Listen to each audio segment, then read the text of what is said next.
A relief pitcher named Monty plays for the Hackensack Bulls, a team in the minor league. They aren't very popular because they don't play very well, to the point that their field has tracks and they have to pause the match every time a train passes through.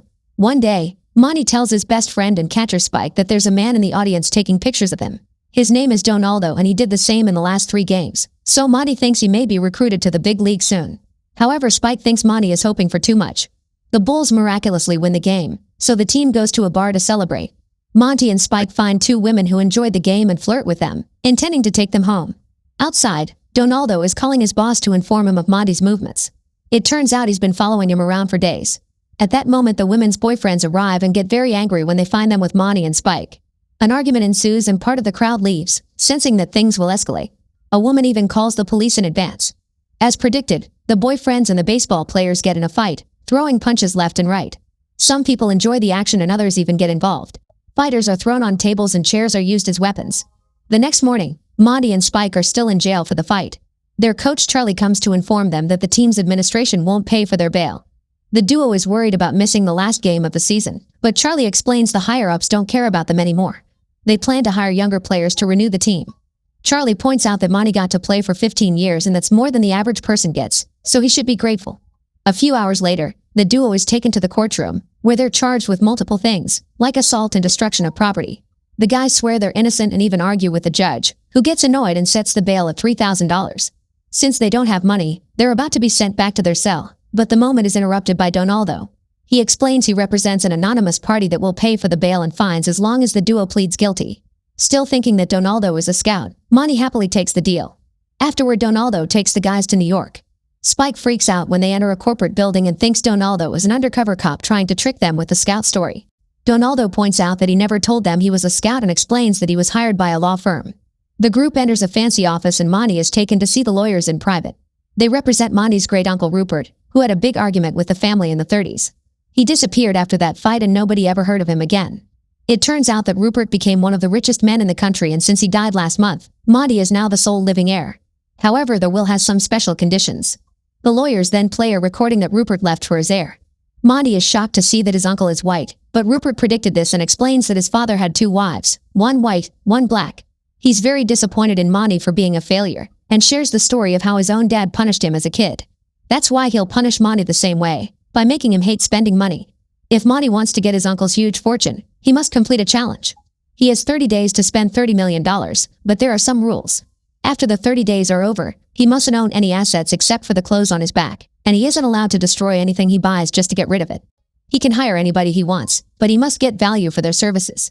Only 5% can be given to charity and only 5% can be gambled away. None of the money can be given away, which includes buying presents. Lastly, he can't tell anybody about the challenge, because that's instant disqualification. If Monty thinks he can't do it, he can take $1 million now and leave. The lawyers already have the million ready in a suitcase and point out that Monty doesn't know how to handle money, so they advise him not to accept the challenge. He wonders what will happen to his uncle's fortune if he doesn't get it and learns that it will be handled by the law firm. Monty hesitates, but in the end he chooses to try to win the fortune. He must be back in 30 days at midnight with nothing on his name except the clothes on his back, and an employee named Angela will keep track of his expenses to make sure he isn't cheating or lying. On his way out, Monty only tells Spike he's inherited $30 million and hires Donaldo as his personal photographer. They go to the bank so Monty can see that the money is real and immediately takes $3 million out in cash. The bank manager offers some services that would allow him to earn interest, but Monty asks for an account with no interest at all. This upsets Angela, who doesn't know the truth. Then Monty asks the security guard how much he earns and offers a much bigger salary for him to become his personal bodyguard. In fact, he ends up hiring the entire security team to follow him around, since he'll be carrying lots of money. Spike is upset that his friend is spending all this so carelessly, but Monty assures him he has a plan. Next, Monty calls Charlie and tells him he's going to rent the team, promising to get new uniforms, a better bus, and better salaries. Charlie doesn't believe him and hangs up. Then Monty stops a random cab and hires the driver to be his personal chauffeur for the month. Angela points out that he could hire a whole fleet of limousines for that money, so Monty tells the driver to do that. A crowd is already gathering around Monty and his group, so he invites them all to lunch. They go to a very fancy restaurant and buy the most expensive wine. They also make the musicians play more upbeat songs instead of classical music. During the meal, Monty keeps flirting with Angela, who reveals she has a fiancé. He's a lawyer involved in lots of charity work and social causes, so he doesn't often have time for Angela. When Monty asks to meet him and promises to pay for his time, Angela tells him he can't buy everything. The news of an eccentric millionaire wandering the city quickly spread, so when Monty goes to a hotel, reporters are waiting. He tells them he plans to hire lots of people and announces that Spike is the vice president of his new corporation. Inside the hotel, the manager tells him that the top 2 floors are already reserved, but he quickly changes his mind when Montgomery offers to pay 10 times his current price. The group takes over the fancy rooms and Monty and Spike rent some nice suits. In the evening, Angela's fiancé Warren comes to pick her up, so Monty uses the chance to donate money to one of his charities. Warren is very impressed by the art and furniture in the room, expressing vast knowledge on the subject. Monty is impressed and wants to hire Warren to be his decorator, offering a very nice salary. Warren immediately accepts and disappoints Angela, who can't believe her fiancé can be bought so easily. The next morning Warren asks his bosses at the law firm to let him take just 1 month off. The lawyers agree in exchange for Warren becoming their spy so they can monitor how Monty is handling the money. Warren isn't allowed to share this with Angela. Meanwhile, Monty has filled his office with hundreds of people hired to do all sorts of tasks, including an impersonator. Warren has called his ex-wife Marilyn since she's the professional decorator who taught him everything. This angers Angela. Monty tries to get her attention by poking an inappropriate spot, and when Warren tries to warn her, he ends up slipping and falling on all the paint buckets. Marilyn has tons of ideas and Monty tells her there's money to achieve them all. A man asks Monty for $3 million to get an iceberg from the North Pole to Africa to give people fresh water, and Monty approves that too while ignoring Spike's and Angela's concerns over being a scam. Monty also hires a man to use the permitted 5% to bet on horses and sports. At that moment Charlie calls and Monty announces that he'll pay for his team to play against the Yankees. He even sends out helicopters to pick up his teammates. Outside the stadium, Monty waits for his friends with a whole welcome party and he's happy to see them wear the new uniforms. He's even rented penthouses for everyone. The lawyers watch all this and wonder if they've underestimated him. Afterward, Monty puts on the uniform too and trains with his team while the news announces the big upcoming game.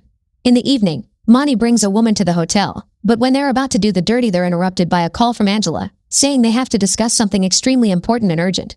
Monty has no choice but to kick the woman out. Then Spike and Angela come to the room with a financial advisor, hoping he'll help Monty invest. However, Monty hires him on a salary instead of commissions and plans to ignore all his advice.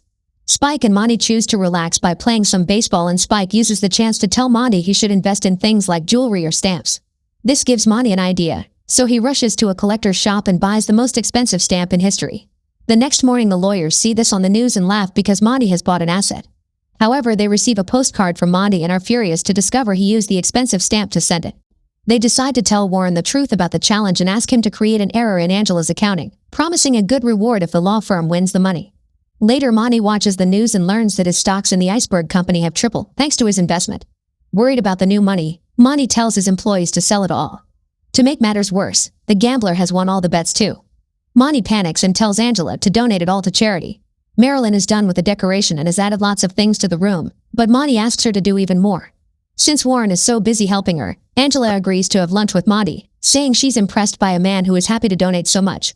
When they're about to leave, a man accidentally hits their car from behind. The damage is minimal, but Monty wants to take the guy to the hospital just to pay for a medical service. When the man realizes who this is, he pretends he's been severely hurt by the accident and Monty even gives him money so he can pay alimony to his 2 ex-wives. Angela freaks out and starts yelling at Monty on the street, calling him out for his choices.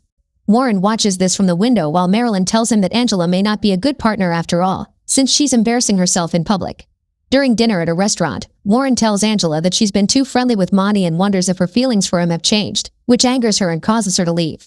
On the news, a reporter talks about Monty buying 5 cases of 114-year-old wine in cash at an auction house.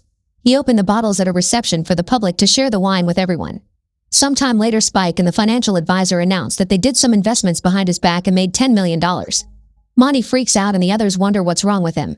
They're interrupted by Warren, who asks for $20,000 for a deposit on some furniture they'll be renting. Monty gives him the money and sends everyone away to have some alone time. When Monty turns on the TV, he learns that the candidates for the next mayor's elections have been spending scandalous amounts of money on their campaigns. Monty decides to also become a candidate to spend all the money on his own campaign. Angela thinks he must feel guilty about having so much money and is finally using it to help society. During a conference, Monty tells the reporters that people shouldn't vote for any of the candidates, not even himself. Later, he appears on TV, saying that all candidates are bad people and only idiots would vote for them. He broadcasts his ads in all the states in case any New Yorkers are on vacation. His honesty about politicians' corruption makes him incredibly popular. Angela continues to keep up with the expenses and worries because the money is almost gone. The other 2 candidates meet in secret and agree they must do something about Monty, who continues to insult them on national TV. They sue him for emotional damage and Monty is happy to pay a $4 million fine. Eventually, the day of the big game comes and Monty makes a pep talk, assuring his team that they can defeat the Yankees. Before the match starts, a train goes through the field with more ads for Monty's campaign. Monty is the first pitcher and his teammate manages to catch the ball, so they take out the first Yankee. When another batter steps up, Spike keeps taunting him and insulting his wife. The batter gets angry and almost starts a fight, so he's kicked out of the field. Meanwhile, Warren is at the furniture store and returns all the things he's rented, which gets him back the deposit money. Although the Bulls start the game offering a fair challenge, soon the Yankees turn the game in their favor. After a big home run, Charlie has no choice but to change pitchers. He tells Monty he did well and reminds him that these are the Yankees, so the fact that the Bulls scored a few points at all is enough for him to be proud of his team. Monty is still sad, so he goes to the changing room to sulk. He's then approached by the Will's executor, who informs him that if he wins the election he'll receive a salary, and that's considered an asset. The game ends with the Yankees winning and Monty makes a speech to congratulate them. He explains that anyone with money can buy an election, but becoming a professional athlete takes effort. Monty also withdraws from the election, pointing out that he didn't expect to win and that everyone missed the point. He doesn't have much money left, so he'll use it all to throw a party and everyone is invited. That night, Angela closes the books with a balance of 0. Monty comes to pick her up for the party, but Angela wants nothing to do with him. She's disgusted by the way he wasted so much money on nothing that matters. She rushes out and doesn't hear Monty say "I love you." At the party, Spike and the security guard check Donaldo's pockets and discover he's been stealing money. All of Monty's employees feel bad that he's broke and gather some money to help him, but he turns it down and Donaldo takes his cash back. The next day, Monty wakes up in his bed with a killer hangover. The hotel manager comes to remind him it's time to check out and employees from various services are already taking out all the things he rented for the month, including his nice clothes. After putting on his old uniform, Monty checks the room that Marilyn finished and approves of it before everything is taken away. On his way out, the doorman tells Monty that he voted for nobody just like he asked. That night, the city is shocked to learn that nobody won the election because everyone followed Monty's advice. With only 5 minutes left before midnight, Monty goes to the lawyer's office. In the elevator, he's approached by Warren, who gives him back the deposit money. After screaming in frustration, Monty tells the lawyers that he gives up and is ready to sign the papers to end this. Warren is watching everything through the window and is found by Angela, who wonders what is going on. Since he thinks it's over, Warren tells her everything. A furious Angela takes the ticket from him and rushes into the office to reveal the trap. She wants to slap Warren for his trick, but Monty stops her and punches him instead. Warren announces he will sue him for assault, so Monty asks Angela to be his lawyer and hires her using the deposit money. As the clock starts to strike 12, Angela quickly makes a receipt for her service, effectively leaving Monty broke right before the last second strikes. The executor of the will announces that Monty has won the challenge and the fortune is his. The man also announces he'll have to investigate the lawyers for fraud. Monty celebrates his victory and leaves with Angela, ready to start a new life. Make sure to subscribe and turn on notifications so you can watch more videos like this. Thanks for watching.